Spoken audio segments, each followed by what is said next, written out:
Hello everyone. तो आज हम वीडियो में डिफरेंशिएशन चैप्टर का एक्सरसाइज नंबर 1.5 कंप्लीट करेंगे। इसके पहले मैंने चारों एक्सरसाइज कंप्लीट कर दिया है, आप वहां से जरूर PYQs की वीडियो देख लेना। डिफरेंशिएशन का जो एक्सरसाइज 1.5 है, स्टूडेंट यहाँ से ना 3 मार्क्स का या 4 मार्क्स का ही क्वेश्चन आता है और गारंटेड रहता है। बोर्ड पे भी जगह नहीं था इसलिए मैंने 24 का क्वेश्चन नहीं डाला है, नहीं तो 22, 23, 24 और इस साल 25 में भी हर साल 3 से 4 मार्क का एक क्वेश्चन कंपलसरी होता है। इसमें जो पहला क्वेश्चन होता है वो nth ऑर्डर का डेरिवेटिव निकालने वाला टाइप होता है और दूसरा एक आपको एक इक्वेशन दे दिया रहेगा, उसका आपको डेरिवेटिव निकालना होता है। ठीक है, तो ये दोनों तरह का क्वेश्चन है। हम चलिए इसका PYQ देख लेते हैं। तो पहला जो क्वेश्चन है वो इसी साल आया है, अभी 25 वाले एग्जाम में, Feb 25 में जो हुआ था board exam, nth order derivative of log x। तो इसलिए nth ऑर्डर ऑफ करके जाना। तो nth ऑर्डर का मतलब ये होता है आपको 2 से 3 बार डेरिवेटिव करना है। तो पहला फंक्शन क्या है आपका log x, इसका हम डेरिवेटिव लेंगे तो y का क्या हो जाएगा डेरिवेटिव dy/dx और log x का डेरिवेटिव क्या हो जाएगा 1/x। ये हमको फॉर्मूला है, हमको पता होना चाहिए। फिर उसके बाद हम फिर से डिफरेंशिएटिंग करेंगे, इसलिए लिखा है अगेन डिफरेंशिएटिंग। तो dy/dx का डेरिवेटिव क्या हो जाएगा d2y/dx², जो कि सेकंड ऑर्डर हो जाता है। इसी तरह 1/x का डेरिवेटिव क्या होता है -1/x² होता है। 1/x का डेरिवेटिव क्या होता है -1/x² होता है, मतलब रिवर्स में आपकी x की पावर बढ़ते जाती है और यहाँ पे माइनस आ जाता है। फिर वापस अगेन डिफरेंशिएटिंग करेंगे तो फिर से वही d3/dx³ हो गया और यहाँ पे आता है -1/x³ हो जाएगा, -1/x³ हो जाएगा, लेकिन माइनस माइनस ये पहले से ही माइनस था और फिर -1/x आ जाएगा तो क्या हो जाएगा प्लस हो जाएगा और x² के बाद क्या आ जाता है यहाँ पे x3, मतलब n का पावर एक एक से बढ़ते जाता है। आई बात समझ में। फिर इसको हम इस तरह से भी लिख सकते हैं, जब इसको हम -1 का स्क्वायर, क्योंकि पॉजिटिव है तो -1 का स्क्वायर लिख देंगे और पहले टर्म के लिए 1 लिख दिया और दूसरे टर्म के लिए यहाँ पे 2 लिख दिया। पहले टर्म के लिए 1 लिख दिया पावर, जो आई है यहाँ पे वैल्यू, क्योंकि पावर क्या होता है x⁻², मतलब 1:2 तो क्या होगा 1 ही होगा ना, क्योंकि ये 2 आ गया इसलिए 2-1, क्योंकि ये 3 आ गया इसलिए 3-1 तो ये 2 आया है। आई बात समझ में आपको। देखिए आगे देखते हैं फॉर्मूला। तो इसको ऐसे हो गया, मतलब ये ना एक तरह का फॉर्म हो गया। तो कौन सा फॉर्मूला हो गया जनरल, -1 हमने ऐसे ही रखा और यहाँ पर हम क्या लिख रहे हैं n-1, ताकि dot dot dot 1 2 3 dot dot dot n-1 कर दे और अपॉन ये x की पावर क्या हो जाएगी n। अब इसको आप समझिए, ये सब फॉर्मूला हो गया है, नथिंग बट किसका, ये -1 और n-1 फैक्टोरियल। फैक्टोरियल का मतलब समझता है ना, 2 फैक्टोरियल मतलब क्या होता है 2 × 1, 3 फैक्टोरियल मतलब क्या होता है 3 × 2 × 1, इस तरह, और x⁻n। अब सब्स्टिट्यूट करके देख लो, ये आंसर आएगा। पहले टर्म के लिए अगर मैं n की वैल्यू 1 डाल दूं तो 1-1 0 ही रहेगा, तो -1 ही रहेगा। तो यहाँ पे देखो -1 ही रहेगा, यहाँ पे क्या आ जाएगा 1-1 0, तो 0 ही, मतलब टर्म ही नहीं आएगा। फिर हम लोग सेकंड टर्म के लिए देखेंगे तो 2 लिया है, देखो यहाँ पे 2 है, तो ये 2 है ना, इसलिए यहाँ पे 2 रखना है, तो 2-1 क्या हो जाएगा 1 हो जाएगा, है ना। और फिर यहाँ पर n की जगह क्या डालेंगे 2, तो 2-1 क्या हो जाएगा 1, तो इसलिए ऐसा आ गया। और नीचे यहाँ पर 2 लिख देंगे तो देखो x² आ गया, इसलिए ऐसा हुआ। अब मान लो सेकंड टर्म के लिए हम लोग ले रहे हैं, जैसे 2 बार डेरिवेटिव कर रहे हो तो यहाँ पे x क्या आएगा 3, तो जहां जहां n है वहां 3 डाल दो, 3-1 क्या हो जाएगा 2, इसलिए यहाँ पे क्या आ गया 2। फिर यहाँ पर 3-1 2 कर दो, तो देखो इसलिए यहाँ पे मतलब ऐसे ही 2 आ गया है और ये पावर भी क्या हो जाएगी 2, 3-1। पहले के लिए 2-1 था इसलिए 1 था और यहाँ पे लास्ट में 3 आ जाएगा, तो देखो यहाँ पे 3 आ गया। आई बात समझ में। तो ये जनरल फॉर्मूला हो गया। थोड़ा सा आपको दिक्कत आएगी क्योंकि मोस्टली इसका हार्डर वर्जन है, लेकिन ठीक है, आपको समझ में आ जाएगा कि 3 बार आपको डेरिवेटिव करना है, 2 बार, और 2 बार डेरिवेटिव करने के बाद आपको इसको जनरलाइज कर देना फॉर्म में। ठीक है, और वैल्यू चेंज नहीं होती, इसलिए इसको अच्छे से प्रैक्टिस कर लो, हो जाएगा। तो ये 25 में आया है, आई होप आपको क्लियर है। फिर अगला देखो, यहाँ पर है कि y = e⁻m tan 1x है, तो शो करना है ये पूरा प्रूफ। ऐसे ही टाइप का 22, 23, 24 तीनों साल पूछा था और इस साल इन्होंने nth ऑर्डर पूछ दिया। ठीक है, तो इसी टाइप का पूछा जा रहा है 3 बार।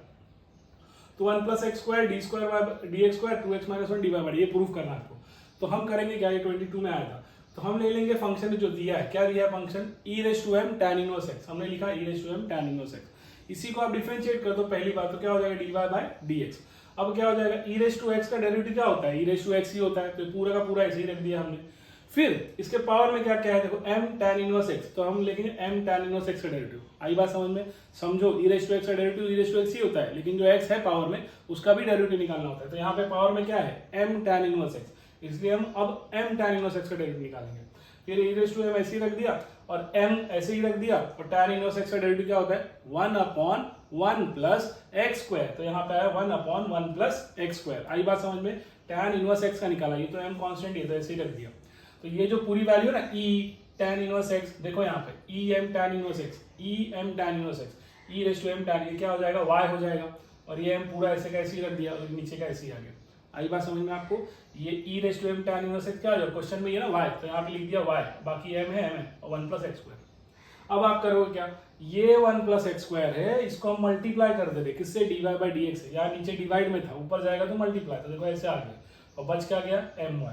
आई बात समझ में? अब इसको क्वेश्चन में देख लो डी स्क्वायर है, मतलब सेकंड ऑर्डर, मतलब 2 बार डेरिवेटिव करना है। अभी तक हम एक ही बार पहुंचे, फिर से डेरिवेट कर दो इसको, ये आपका u हो जाएगा, ये आपका v हो जाएगा। तो uv रूल क्या कहता है, u एज इट इज मतलब पहला term as it is into derivative of second term मतलब dy बाई dx का डेरिवेटिव, इसलिए d into dy by dx लिखा, plus v as it is मतलब dy by dx as it is into derivative of u मतलब 1 upon मतलब 1 plus x square का derivative. अब आगे इसको आप कैसे करोगे, m और y का डेरिवेटिव dy बाई dx। ध्यान देना 1 प्लस एक्स स्क्वायर ऐसे रखा है, d into dy by dx मतलब d square y by dx का हो जाएगा, ठीक है। अब ये dy बाई dx ऐसे ही रहेगा, 1 का डेरिवेटिव 0 कांस्टेंट है और x का डेरिवेटिव 2x, 1 का डेरिवेटिव 0 और x का डेरिवेटिव x स्क्वायर का डेरिवेटिव 2x, ठीक है, और ये m dy बाई dx है। अब ध्यान से देखो यहाँ पर 0 है, तो मतलब इसको हमें इस तरफ लाना है, जो हमारा राइट हैंड साइड का m dy बाई dx है उसको लेफ्ट हैंड साइड ले आओ, तो ये भी dy बाई dx है, ये भी dy बाई dx है, दोनों में अगर हम dy बाई dx कॉमन निकाल ले तो ये m क्या हो जाएगा, इधर आ जाएगा तो माइनस में हो जाएगा, तो इसलिए 2x minus 1 2x minus m और dy बाई dx है ना, ये पूरा इस तरफ ले आओ तो नेगेटिव हो जाएगा, और दोनों में dy बाई dx है तो dy बाई dx कॉमन निकालो तो 2x और ये नेगेटिव हो जाएगा इसलिए माइनस m, बाकी पूरा इसी रखा है। और यही तो क्वेश्चन में प्रूफ करना था आपको, यही आपको क्वेश्चन में प्रूफ करना था। आई बात समझ में? तो ये 4 मार्क के लिए आया था। आई होप आपको ये समझ में आ रहा है। इसी तरह का क्वेश्चन 2023-24 में आया, देखो एग्जांपल के लिए। अब ये आया 2024 में, तो क्या है देखो, y दिया है साइन इनवर्स, यहाँ पे क्या दिया था m tan इनवर्स x, तो ऐसे ही शायद से cos का दिया है 23 में दिया था, तो देखो साइन इनवर्स x से देन शो दैट ये पूरा वैसे का वैसे, देख रहे हो पूरा पैटर्न वैसे ही है। वापस हम क्या लेंगे, जैसे यहाँ पे लिया था y को, वैसे यहाँ पर y को लिया, फिर से डिफरेंशिएट कर दो तो y का क्या आएगा dy बाई dx, और साइन इनवर्स x का डेरिवेटिव क्या होता है 1 upon under root 1 minus x square, है ना, ये फॉर्मूला आपको याद रखना पड़ेगा। अब इस 1 माइनस एक्स स्क्वायर को क्या ले लो, अंडर रूट वाले को उस तरफ लेके चलो जाओ, dy बाई dx, ये क्या आ जाएगा 1। अब एक तरह से देखा जाए ना, ये u हो गया है और ये v हो गया, अगर हम इसको स्क्वायर कर दे तो रूट हट जाएगा, तो ये 1 माइनस एक्स स्क्वायर हो जाएगा और ये dy बाई dx का होल स्क्वायर हो जाएगा। ये अब u हो गया, ये v हो गया, तो हम uv लगा सकते हैं। तो पहला u एज इट इज रखा, into u as it is रखा है, तो ये dy बाई dx का स्क्वायर का क्या होगा 2dy बाई dx, है ना, x raise to n into फिर dy बाई dx। अब प्लस लेंगे dy बाई dx का स्क्वायर एज इट इज, 1 का डेरिवेटिव 0 और x स्क्वायर का क्या हो जाएगा 2x, x स्क्वायर क्या हो जाएगा 2x, लेकिन माइनस है इसलिए माइनस 2x। आई बात समझ में? फिर से बता दो, ये u है ऐसे ही रखा, फिर ये पहले पद देखो dy बाई dx का स्क्वायर है, मतलब ये पहले x रेज़ टू n का पावर है, तो इसलिए 2n हो जाएगा माइनस 1, मतलब 2 into dy by dx into अब dy बाई dx निकालो। आई बात, फंक्शन के अंदर फंक्शन, पहला फंक्शन स्क्वायर का है, दूसरा dy बाई dx का, फिर dy बाई dx मतलब v एज इट इज रहेगा और 1 का डेरिवेटिव 0 और x स्क्वायर का 2x, लेकिन वहां पे माइनस था इसलिए माइनस हो गया। आई बात समझ में? अब इसी को देखो यहाँ पे और क्या कर सकते हो आप, ये जो 1 minus x square as it is रखा, हाँ 2dy by dx as it is रखा, ये d का मल्टीप्लाई dy में तो क्या हो जाएगा d स्क्वायर और dx का dx, तो d square y by dx square हो गया ऐसे, और ये भी माइनस 2x है, प्लस से मल्टीप्लाई हो तो माइनस ही हो जाएगा, तो minus 2x dy by dx square. सब में देख लो यहाँ पे 2 है, यहाँ पर भी 2 है, यहाँ पर भी dy बाई dx है, यहाँ पर भी dy बाई dx है, तो हम 2dy बाई dx से सबको डिवाइड कर सकते हैं, तो इसको डिवाइड कर दो, ये वैसे कैसे ही रहेगा, 2 कैंसिल हो जाएगा, dy बाई dx से dy बाई dx भी कैंसिल हो जाएगा, बचेगा क्या d square y by dx square. 2 से 2 कैंसिल हो जाएगा और dy बाई dx से डिवाइड कर दोगे तो एक बार चला जाएगा ना, सिर्फ एक ही बार बचेगा 0। तो यही हमारा आंसर था प्रूफ करने के लिए। आई बात समझ में? तो याद रखिए स्टूडेंट्स, 22, 23, 24 में इन्होंने इसी टाइप का पूछा है। अगर आप पेपर देख लो 24 का भी आपको 33 का, तो आपको समझ जाएगा इसी टाइप का क्वेश्चन पूछा है, और 25 में इन्होंने nth डेरिवेटिव पूछ दिया। तो वापस अगर ये इसी चैप्टर से एक्सरसाइज से पूछेंगे तो पक्का इसी टाइप में हम पूछने वाले हैं। ठीक है, आई होप आपको वीडियो पसंद आई होगी। Thank you.